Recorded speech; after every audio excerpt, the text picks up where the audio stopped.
Hello friends, मैं उदय चंद्रा ये school के प्लेटफॉर्म पर आपका स्वागत करता हूं। आज से आपकी केमिस्ट्री इंटरमीडिएट विलियन चैप्टर आज से स्टार्ट करने जा रहा हूं। एक्चुअल में है क्या कि जैसे हम लोग कोई चीज पढ़ते हैं, पढ़ने से ज्यादा हम लोग विज्ञान में अगर हम प्रैक्टिकली कोई चीज सोचते हैं तो बहुत आसानी से हम लोगों को क्लियरिफाई हो जाता है। जैसे अगर हम जनरल सी बात करते हैं कि भाई विलियन क्या है, आपके मन में आता होगा कि ये विलियन क्या है। तो देखिए, विलियन कोई बहुत बड़ी बात नहीं है, ये आप अपने दैनिक जीवन में भी इसका प्रयोग करते हैं। एक सामान्य सा उदाहरण मैं दे रहा हूं। जैसे हम लोग घर में शरबत बनाते हैं, ठीक है। अब शरबत बनाने के लिए हम लोग क्या करते हैं? शरबत बनाने के लिए हम लोग चीनी लेते हैं और उसके बाद क्या लेते हैं? पानी लेते हैं। हमने क्या देखा कि शुरुआत में हमको दोनों चीजें विजिबल होती, यानी चीनी भी हमको दिख रही होती है और पानी भी दिख रहा होता है। लेकिन जैसे ही हम चीनी को पानी में डालते हैं, जब चीनी को पानी में डालते हैं तो पानी और चीनी आपस में क्या हो जाते हैं? मिक्स हो जाते हैं, यानी चीनी फिर हमको दिखाई नहीं पड़ती। लेकिन तब हम इसको क्या बोल देते हैं कि ये क्या है? आपका विलियन है। अच्छा, ऐसा हम क्यों बोल रहे हैं? उसका रीजन क्या है? देखिए, बहुत सरल सी बात है कि चीनी जो हमको पहले दिख रही थी वो बाद में हमको दिखती ही नहीं है। इसका मतलब चीनी क्या हो गई? आपकी घुल गई, और जो घुलेगा गायब हो गया तो उसको हम क्या बोलते हैं? विलेय बोलते हैं। क्या बोलते हैं? विलेय। और घोला किसने? पानी ने। इसीलिए इसको हम क्या बोलते हैं? विलायक कहते हैं। और जब इन दोनों का मिश्रण होता है तभी हम इसको क्या कहते हैं? विलियन कहते हैं। अच्छा, एक वर्ड और भी बहुत सारे टीचर्स यूज करते हैं कि यहाँ पे हम समांग शब्द का यूज करते हैं, समांग विलियन। एक्चुअल में देखिए, हम पहले तो विलियन ही जान लें। समांग और विषमांग की बात तो अलग है। कोई जरूरी नहीं है कि जितने भी विलियन है वो सारे के सारे होमोजेनस होंगे। होमोजेनस नहीं होते, समांग नहीं होते सारे के सारे, लेकिन कुछ के अंदर क्वालिटी होती है। जैसे अगर कहते भाई कि विलियन की परिभाषा क्या है, तो सामान्य से परिभाषा है विलेय और विलायक के मिश्रण को हम क्या कहते हैं? विलियन कहते हैं। यानी जनरल सी बात है, विलेय और विलायक के मिश्रण को हम क्या कहते हैं? विलियन कहते हैं। मेरे हिसाब से आपको परिभाषा समझ में आ गई होगी। अगर हम नमक और पानी को मिलाते हैं तो नमक आपका विलेय हो जाएगा और पानी आपका क्या हो जाएगा? विलायक हो जाएगा। ठीक है। देखिए, समान शब्द हम अभी इसलिए नहीं यूज कर रहे हैं क्योंकि विलियन का क्लासिफिकेशन होगा और हम लोग दो प्रकार से इसका क्लासिफिकेशन करते हैं। एक तो किया जाता है, अगर हम दो टाइप्स में करते हैं, यानी जो विलेय होता है उसकी प्रॉपर्टी के हिसाब से देखा गया कि वो कितना डिसॉल्व हो रहा है, कितना ऊपर है, कितना नीचे है। जैसे एक और मैं थोड़ा सा उदाहरण दे रहा हूं। अगर मैं शरबत की बात करता हूं तो जब शरबत आपका बनता है तो ये तो समांग है। समांगी क्यों है? क्योंकि अगर हम कहीं से भी निकालेंगे, मान लिया ये ग्लास है और इस ग्लास में आपने यहां से शरबत भरा हुआ है, ठीक है, तो ऐसा नहीं है कि ऊपर वाला शरबत ज्यादा मीठा होगा, नीचे वाला शरबत कम मीठा होगा। ऐसा नहीं होता है। यानी पूरा का पूरा शरबत आपका सेम उसमें रहता है। लेकिन अगर इसी शरबत में हम लोग थोड़ा सा दही डाल दे, अच्छा वाला गांव वाला अगर दही मिल जाए और उसको डाल दे, तो देखा होगा दो तीन भाइयों में अगर बंटवारा होता है तो दिमाग लोग क्या लगाते हैं कि भैया सबसे पहले उसको मिल जाए, जिसको मिलेगा वो ऊपर थोड़ी सी मलाई होती है, एक्स्ट्रा कुछ चीजें होती है, थोड़ा सा खट्टापन हल्का सा ज्यादा होता है। यानी यहाँ पे इसके टेस्ट में डिफरेंस होता है। लेकिन अगर हम इसकी बात करें, यानी दही मिलाने के बाद इसके टेस्ट में क्या आ जाता है? डिफरेंस आ जाता है। और यहाँ पे अगर हम बात करें तो चाहे ऊपर हो चाहे नीचे हो, सारा का सारा विलियन आपका क्या होता है? सेम होता है, उसमें कोई वो नहीं। तो ये आपका कैसा हो गया? समांगी विलियन हो गया। और इसके बाद अगर हम बात करें तो ये तुम्हारा क्या हो जाएगा? ये आपका हो जाएगा विषमांगी। अगर हम डिफिनेशन की बात करें कि भाई परिभाषा क्या होती है, तो परिभाषा बहुत आसान है बेटा। आप क्या बताएंगे? पहले तो मैंने विलियन की डिफिनेशन आपको बता दी। जो घुल जाए उसको विलेय बोलते हैं, जो घोल ले उसको क्या बोलते हैं? विलायक। इंग्लिश में इसको सॉल्यूट बोला जाता है। और इसको हम लोग बोलते हैं solvent. A mixture of solute and solvent is known as a solution. इसको हम लोग क्या कहते हैं? सॉल्यूशन कहते हैं। ठीक है, मैंने कहा दो प्रकार का होता है, एक तो आपका समांगी विलयन होता है और दूसरा क्या होता है? विषमांगी। केवल यहीं से अर्थ निकाल लिया पूरा, बहुत दूर नहीं जाने की। समांगी यानी सम अंग, यानी सब जगह पे क्या रहेगा? इक्वल रहेगा। तो ऐसा विलयन जिसके प्रत्येक भाग के अवयव क्या होते हैं? समान होते हैं, उसको हम क्या कहते हैं? समांगी विलयन कहते हैं। और जिसके प्रत्येक भाग के अवयव समान नहीं होते हैं उसको हम क्या कहेंगे? विषमांगी विलयन कहेंगे। ठीक है, तो कहने का मतलब है अगर हम समांगी और विषमांगी विलयन की बात करें, ठीक है, एक मैं और एक जनरल उदाहरण आपको देता हूं। हालांकि उस उदाहरण को हम यूनिक नहीं मानते। यूनिक क्यों नहीं मानते? जैसे समांगी के लिए तो चलिए चीनी को हमने पानी मिला दिया, नमक को पानी मिला दिया, ठीक है। लेकिन अगर हम थोड़ा सा और आगे जाएं, जैसे जैसे का मतलब ये हुआ कि हमने क्या किया कि जो है चूने को पानी में डाल दिया। आपने देखा होगा चूने को पानी में डालेंगे तो पानी के अंदर वो वास्तव में पूरी तरह से विलय नहीं होता, पार्शियली होता है। पार्शियली क्यों होता है? आपने देखा होगा ऊपर क्लाउडी हो जाता है, नीचे वो बैठ जाता है थोड़ा सा, तो वहां पे इक्वल नहीं रह सकता। ठीक है, इसलिए उसको हम क्या बोलेंगे? विषमांगी विलयन कहते हैं। ठीक है, थोड़ा सा अब इन्हीं में आगे और हम बढ़ते हैं। मैंने आपको बोला है mixture of solute and solvent is known as a solution. Already मैं आपको डेफिनेशन बता चुका हूं। ठीक है, अब हम लोग आते हैं, देखिए यहाँ पे सबसे पहले कंडीशनल क्या होता है। जैसे हमने लिखा कि भाई मोलरता क्या होती है, विलयन की मोलरता क्या होती है, इनको भी रटने की आवश्यकता नहीं है।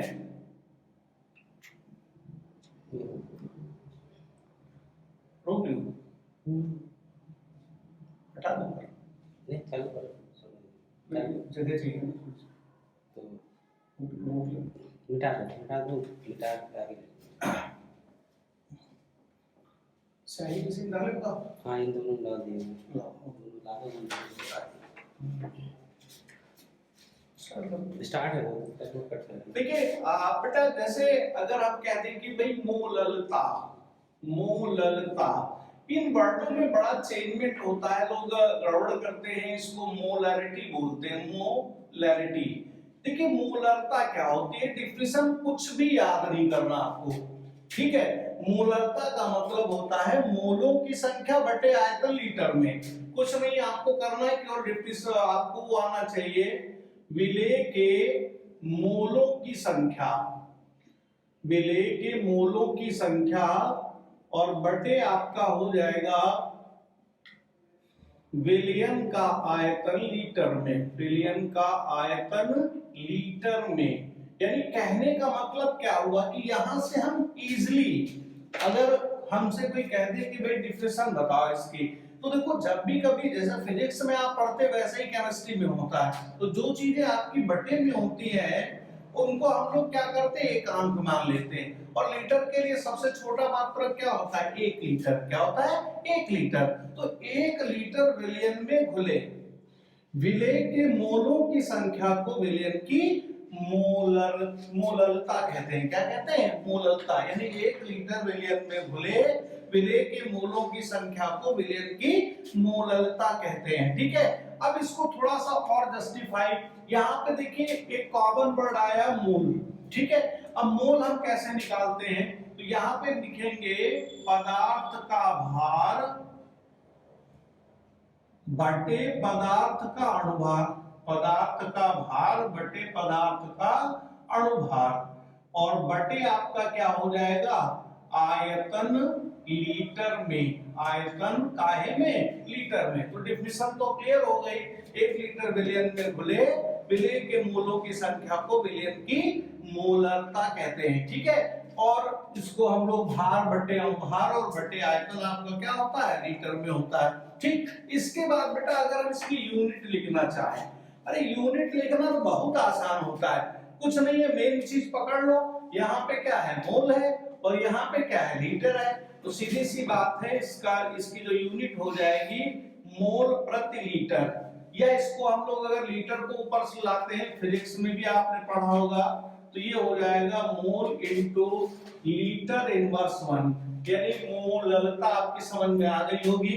1 लीटर विलियन में घुले विलेय के मोलों की संख्या को विलियन के हम क्या कहते हैं, मोललता कहते हैं, ठीक है, मोललता। ठीक, अब इसके बाद आपका आता है मोललता, इसको मोलैलिटी बोलते हैं, इसको बोला जाता है मोलैलिटी। देखिए दोनों में ज्यादा डिफरेंस नहीं होता है, ठीक है। अगर हम यहाँ पे जैसे लिखा था विलेय के मोलों की संख्या ये सेम रहेगा, ये फॉर्मूले हैं जो अभी आगे काम में आएंगे। विलेय के मोलों की संख्या, ठीक है, और बटे यहाँ पे विलियन का आयतन लीटर में था, यहाँ पे हो जाएगा बेटा विलायक का भार, और काहे में, किलोग्राम में, किसमें, किलोग्राम में। फिर आप वही चीज ले आइए, यहाँ पे बटे में क्या है, केजी दिया हुआ है, तो 1 किलोग्राम विलायक में घुले विलेय के मोलों की संख्या को विलियन की मोललता कहते हैं, ठीक है। मोललता और मोललता में बड़ा डिफरेंस होता थोड़ा सा, ठीक, ये थोड़ा सा आपके उसमें रहना चाहिए। अब ये सेम रहेगा यहाँ पे, ठीक है। तो जब हम इसकी यूनिट निकालेंगे तो बेटा यूनिट हो जाएगी मोल प्रति किलोग्राम, या इसको हम ये भी लिख सकते हैं मोल इनटू किलोग्राम इनवर्स 1, यानी कहने का मतलब मोललता और मोललता ये आपके बोर्ड एग्जाम में बहुत आती हैं, डिफिनेशन आपकी इसकी पूछी जाती है, ठीक है। इसके बाद आते हैं नॉर्मलता। देखिए नॉर्मलता है, इसको हम क्या बोलते हैं, नॉर्मेलिटी बोलते हैं। क्या बोलते हैं, नॉर्मेलिटी। और नॉर्मेलिटी क्या होता है, देखो जैसे इसमें होता वैसे इसमें भी होता, कोई ज्यादा अंतर नहीं होता है, ठीक है। तो ये हो जाएगा विलेय के ग्राम तुल्यांकों की संख्या, ग्राम तुल्यांकों की संख्या, ठीक है, और बटे विलियन का आयतन लीटर में, आयतन लीटर में, यानी हम कह सकते हैं कि 1 लीटर विलियन में घुले विलेय के ग्राम तुल्यांकों की संख्या को विलियन की हम क्या कहते हैं, नॉर्मलता कहते हैं। अब आपके मन में आ रहा होगा कि इसमें तो चलो मोल था, भार बटे अणु भार आ जाएगा, इसमें भी मोल था तो भार बटे अणु भार आ जाएगा। यहाँ पे हम क्या करेंगे, यहाँ पे पकड़ने के लिए पॉइंट है, क्या पॉइंट है, कह रहा ग्राम और डैश के बाद मैंने क्या लिखा है, तुल्यांकी भार, यदि तुल्यांक लिखा हुआ है, और तुल्यांक का मतलब क्या होता है, तुल्यांक की भार की बात होती है। तो यहाँ पे जब हम आगे इसकी डिफिनेशन लिखेंगे तो ये हो जाएगा विलेय का भार और बटे क्या हो जाएगा, विलेय का तुल्यांकी भार, विलेय का तुल्यांकी भार, और फिर आपका बटे क्या हो जाएगा, आयतन लीटर में, यानी कोई विशेष आपका डिफरेंस इसमें नहीं होता है। अब जैसे विलेय का भार, ठीक है, आपके मन में आ रहा होगा चलिए ठीक है, मैं भार तो हमको मिल जाएगा, बट तुल्यांकी भार के लिए हम क्या करेंगे, और हर चीज के लिए थोड़ा सा अलग अलग टेक्निकली पॉइंट होते हैं, बटे आयतन लीटर में। अच्छा इसका हम पहले यूनिट आपको बता दें, तो देखो यहां से आप लिखेंगे ग्राम, फिर यहाँ पे लिखेंगे तुल्यांक, और फिर बटे आयतन लीटर में था तो बटे क्या हो जाएगा, लीटर, इसको ऊपर ले जाएंगे तो इसकी भी यूनिट आपकी सेम बन जाएगी। समझ में आ रही बात। तो कहने का मतलब क्या हुआ कि अगर नॉर्मेलिटी पूछ ली जाए तो आप क्या कहेंगे, 1 लीटर विलियन में घुले विलेय के ग्राम तुल्यांकों की संख्या को विलियन के हम क्या कहते हैं, नॉर्मलता कहते हैं, ठीक। देखिए नेक्स्ट आपका आता है कि विलेयता क्या होती है, सॉल्युबिलिटी। यदि अगर हम कहते हैं कि भाई विलेयता क्या होती है, विलेयता, इसको अंग्रेजी में हम लोग बोलते हैं सॉल्युबिलिटी। देखिए विलेयता का मतलब क्या होता है, इसमें भी कोई बहुत दिमाग लगाने की आवश्यकता नहीं है। देखिए हम सब लोग जानते हैं कि जैसे मान लिया ठंडा पानी होता है, उसमें हमें चीनी घोलनी होती तो दिक्कत होती है, यानी वो आसानी से घुलती नहीं है। लेकिन अगर वही पानी गर्म होता है, गर्म पानी में चीनी डालते हैं तो इजीली क्या हो जाते हैं, डिसॉल्व हो जाती है, घुल जाती है। तो यानी कहने का मतलब कि अगर हम ठंडे पानी की बात करें तो वहां पे थोड़ी सी विलेयता कम होगी, और उसमें गर्म पानी में क्या होती, विलेयता ज्यादा होती। इसीलिए जब ये डिफिनेशंस लिखी जाती हैं, ठीक है, तो जब डेफिनेशंस लिखी जाती तो वहां पे ये बताया जाता है कि भाई ये कांस्टेंट टेम्परेचर होना चाहिए। अच्छा मान लिया आपने क्या किया, एक कोई पॉट ले लिया, बर्तन ले लिया, और इस बर्तन में 100 ग्राम आपने विलायक ले लिया। यहाँ पे आपने क्या लिया, 100 ग्राम आपने क्या ले लिया, विलायक ले लिया। और विलायक लेने के बाद आपने सपोज दैट इसमें हमें चीनी घोलनी है। अब चीनी घोलने के लिए अलग से आपने 1 किलोग्राम चीनी ले ली, ठीक है। 1 किलोग्राम आप चीनी ले लेंगे। आप क्या करेंगे, टेम्परेचर कांस्टेंट रखते हैं। टेम्परेचर जब स्थिर रखेंगे तो फिर विलेयता पे कोई इफेक्ट वैसे पड़ना नहीं है। तो होता क्या है कि ये चीनी आप घोलते जाएंगे और एक कंडीशन ऐसी आएगी कि इसमें चीनी का घुलना क्या हो जाएगा, बंद हो जाएगा। यानी ये किस अवस्था में आ गया, संतृप्त अवस्था में। जब ये संतृप्त अवस्था में आ गया तो इसका मतलब कि जो है ये यहाँ पे इसकी जो विलेयता होगी, ठीक है। अगर हम वैसे डिफिनेशन की बात करें कि भाई विलेयता क्या होती है, तो हम ये कह सकते हैं कि 100 ग्राम विलायक आपका कितना है, 100 ग्राम। 100 ग्राम विलायक को संतृप्त करने के लिए, स्थिर ताप पर 100 ग्राम विलायक को संतृप्त करने के लिए विलेय की जितनी मात्रा की आवश्यकता होती है, ठीक है, विलेय की जितनी मात्रा की आवश्यकता होती है वही उसकी क्या कहलाती है, विलेयता, यानी उसकी सॉल्युबिलिटी कहलाती है। और हर मटेरियल की सॉल्युबिलिटी अलग अलग होती है। जनरल सी परिभाषा समझ में आ गई होगी। 100 ग्राम विलायक को संतृप्त करने के लिए विलेय की जितनी मात्रा की आवश्यकता होती है वही उसकी क्या कहलाती है, विलेयता कहलाती है, ठीक है। अब इसको कौन कौन से फैक्टर प्रभावित करते हैं, कौन कौन से ऐसे कारक हैं जो इफेक्ट डालते हैं। एक तो टेम्परेचर आप समझ ही गए हैं, ताप बढ़ाने पे विलेयता का मान बढ़ जाता है, ताप घटाने पे विलेयता का मान घट जाता है। टेम्परेचर जो है वो इफेक्ट डालता है। दूसरा कौन इफेक्ट डाल सकता है, साइज ऑफ पार्टिकल्स, यानी जो विलेय के कण है उनका आकार। भाई आपके पास चीनी है, चीनी 3 फॉर्म में मिलती है, जैसे मिश्री होती है, चीनी हो गई और चीनी का पाउडर है। तीनों को आप पानी में डालेंगे तो कौन पहले घुलेगा, तो सीधी सी बात है कि सबसे पहले कौन घुलता है, चीनी का पाउडर। इसका मतलब चीनी के पाउडर में विलेय के कणों का आकार क्या है, छोटा है। तो विलेय के कणों का आकार जितना छोटा होगा विलेयता उतनी ही अधिक। हालांकि देखिए विज्ञान में दिक्कत यही है, अगर हम कह दें भाई पाउडर हो या थोड़े छोटे टुकड़े हो या हम मिश्री की बात करें, तो है तो चीनी ही ना, घुलनी उतनी चाहिए, घुलती उतनी ही है, लेकिन थोड़ा सा उसमें डिफरेंस आ जाता है। डिफरेंस क्या आ जाता है, डिफरेंस ये आ जाता है कहीं पे कुछ ज्यादा हो जाता है और कहीं पे कुछ कम हो जाता है। कहने का मतलब ये है, लेकिन कुछ कंट्रोवर्सियां विज्ञान में एक्सेप्शन होते हैं, आप सब जानते हैं। तो यहाँ पे 100 ग्राम विलायक को संतृप्त करने के लिए विलेय की जितनी मात्रा की आवश्यकता होती है। कारक कौन कौन से होते हैं प्रभावित करने वाले,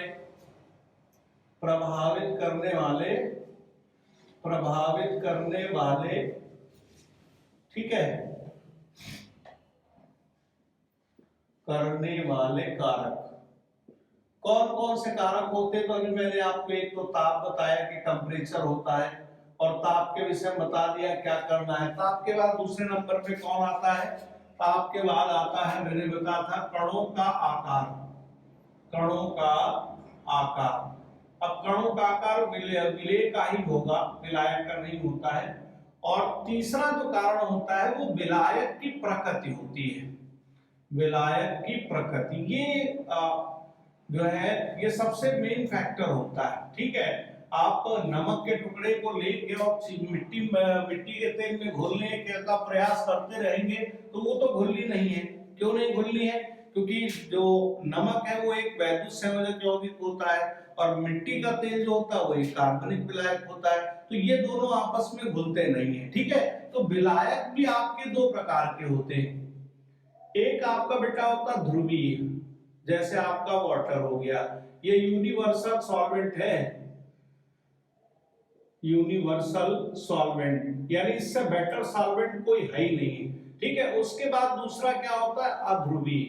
तो अध्रुवीय में मेन हम लोग CCl4 ही लेते हैं, कार्बन टेट्राक्लोराइड होते हैं, ये कार्बनिक विलायक है। जैसे हम लोग पार्टियों में जाते हैं तो पता लगा तेल के धब्बे पड़ जाते हैं कपड़ों में, अब उसको हम लोग मिट्टी के तेल से ही जो है वो आसानी से धो सकते हैं, या और भी ड्राई क्लीनिंग कराई जाती है उनसे, या हाथों में ग्रीस लग जाती तो भी मिट्टी के तेल का ही प्रयोग किया जाता है। तो हमें इससे ये पता लग जाता है कि कौन किस में, अगर कोई भी मटेरियल यानी कोई भी यौगिक आपका पानी में घुल रहा है तो वो वैद्युत संयोजक होगा, ठीक। लेकिन मैंने कहा एक्सेप्शन हर जगह पे होते हैं, जैसे अल्कोहल होती, शराब होती, कार्बनिक होता है, पानी में मिला के पिया जाता है। अब कह दो सर वहां पे क्या दिक्कत है, वहां पे दिक्कत है H बॉन्डिंग होती है, हाइड्रोजन बॉन्डिंग, और हाइड्रोजन बॉन्डिंग जो होती है जितने भी कंपाउंडों में हाइड्रोजन बॉन्डिंग होगी, या एक होता है पोलर कोवेलेंट बॉन्ड, आपने फर्स्ट ईयर पढ़ा होगा, ध्रुवीय सहसंयोजक बंध होता है, जैसे HCl होता है आपका, एक मैं एग्जांपल आपको दे रहा हूं HCl। HCl में क्या होता है कि शेयर्ड इलेक्ट्रॉन क्लोरीन की तरफ ज्यादा होते हैं, तो इस पे पार्शियली नेगेटिव और इस पे पार्शियली क्या होता है पॉजिटिव चार्ज आता है। जब इस पे पार्शियली पॉजिटिव और नेगेटिव रहता है तो ये इसमें घुल जाते हैं, तो ये एक्सेप्शन है, ठीक है। कि अगर आप कह दें कि सर पानी में तो वो घुल जाता है, ग्लूकोज में घुल जाता है, ठीक है, तो ये चीजें जो है वो एक्सेप्शन में आपके आ जाती है। जिसमें भी हाइड्रोजन बॉन्डिंग होगी वो आसानी से वाटर डिसॉल्व हो जाता है, ठीक है। और दूसरी बात अगर हम कहें अध्रुवित विलाय, तो यहाँ पे हमें ये देखना पड़ता है कि कौन सा विलाय मटेरियल आपको डिसॉल्व करना है और कौन सा आपको, और ये लास्ट में मैं इसमें ये आपको बता दे रहा हूं सम आयन प्रभाव। सम आयन प्रभाव ये भी बहुत प्रभाव डालता है, common ion effect. Common ion effect, देखिए कॉमन आयन इफेक्ट क्या होता है। कॉमन आयन का मतलब ही होता है, ठीक है, जैसे मान लिया कि कोई आपका एक वीक एसिड है। वीक एसिड क्या होता है, जैसे CH3COH एसिटिक एसिड है, ये वीक है। वीक का मतलब इसको पानी में आप डालेंगे तो ये कंप्लीटली आयनाइज्ड नहीं होता। ऐसे जितने भी मटेरियल हैं जिसको किसी विलायक में डालने पे पूर्णतः आयनित ना हो तो उनको हम लोग वीक एसिड कहते हैं। और अगर सोडियम परिवार या क्लोरीन परिवार का कोई नहीं है तो समझ लीजिए कि वो वीक ही होगा। अच्छा, ये धीरे धीरे आयनाइज्ड हो रहा था CH3CO- और H+, ठीक है। आपने क्या किया, आपने सोडियम एसिटेट डाल दिया, ये एसीटेट आयन है, सोडियम है, जैसे ही आपने डाला तो एसीटेट आयन आपका ये अलग हो गया और सोडियम आपका अलग हो गया। अब देखो दोनों में एक चीज, ये आपका स्ट्रॉन्ग इलेक्ट्रोलाइट है, इलेक्ट्रोलाइट्स, और ये तुम्हारा क्या है, वीक इलेक्ट्रोलाइट है।